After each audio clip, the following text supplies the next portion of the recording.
Hey everybody, I'm here with Johnny Likens, our UI designer. Johnny, would you like to introduce yourself to everybody? I'm John Likens. I'm a UI designer, and I've been brought onto the project to head up all the design and UI elements inside the ships that you'll be interacting with when you're playing the game. Can you tell us how you came to Cloud Imperium Games? So my background is in film and television, and I got a call from Travis, who was referred to me from my work on Iron Man 3, where I did a bunch of the HUD design and UI work in that film. And it was at that point he explained to me what Star Citizen is all about and how the work that I was doing in the film world, could directly be applied to what's happening in the game world. So you work with Zane and a bunch of the other guys in the office. What is the workflow that you work on for the HUD specifically? So when I start a project like this, I think it's really important to become quite familiar with whatever it is that you're designing the interface graphics for. For example, the Hornet, I'm creating the HUD and all the interface sort of design elements for it, and I believe that it should be cohesive and feel like it's part of the same system. The design aesthetic of the ship should be reflected in the UI. I started out by just sort of flying around the ship, getting a sense for some of the design work and the line work that's already been built into the ship. Just taking notes from some of the forms and shapes that have already been created for this particular asset.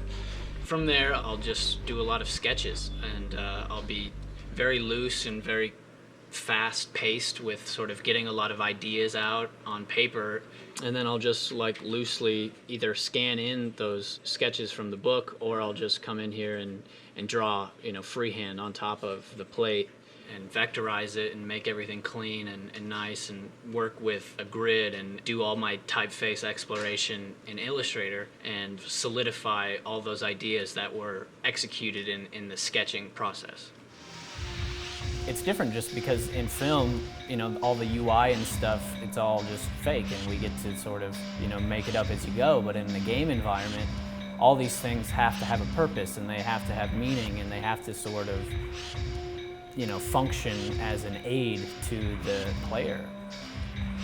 So I worked on the design for about a week and a half, and then worked on the animation for a few days, and that's kind of brought us to where we're at. But there's also been a lot that's kind of gone into it just to get to this point. For example, if you see this reticle, it's an actual 3D object.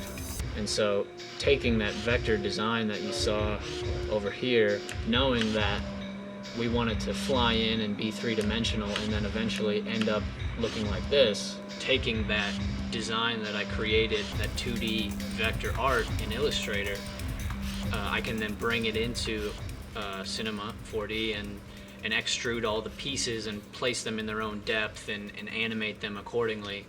And then I'll be able to export that out for the developers to work it into the game. So what Johnny's focus is in this whole workflow is to come up with a high-level visual concept of the HUD, which includes the animation of the boot-up sequence, and also sort of like the damage states and how that sort of animates.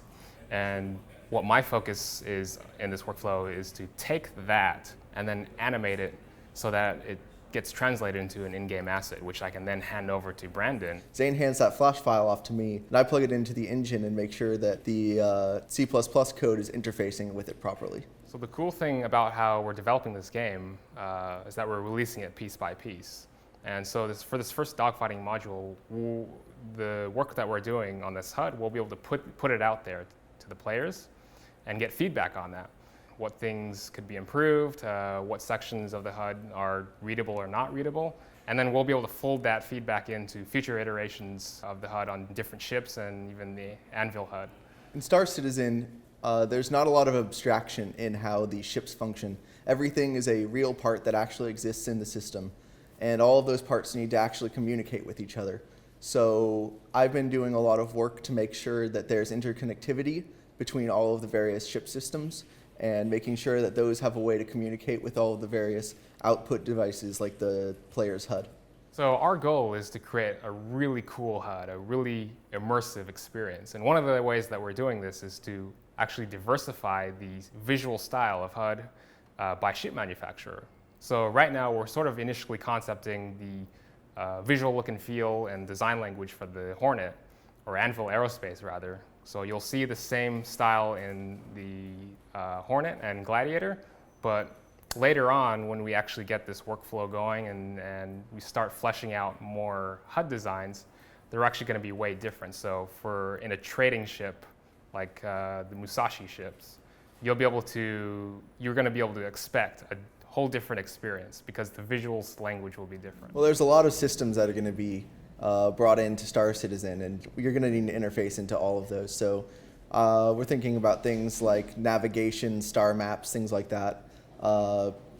Possibly trade interfaces. All of that is going to be done in world. There won't be any sort of game abstract UI.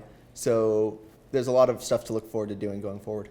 One thing what we're doing is we're defining different color spaces that'll be applied to different things. For example, customizability of these different color spaces. So a user can take the red color space or the critical alert color space and assign a different RGB value or color to that so that it's more readable to them. Coming from my background, not really being much of a gamer or anything, I sort of offer a fresh perspective and maybe like a new set of eyes, and I would maybe approach problems and tasks in a different way than regular designers in the game industry would, because they sort of know the limitations and they know sort of the boundaries of where they need to be working in. But for me, I don't really know anything about that, so I'm just kind of doing my thing, and then we'll work to incorporate it into a usable state for gameplay.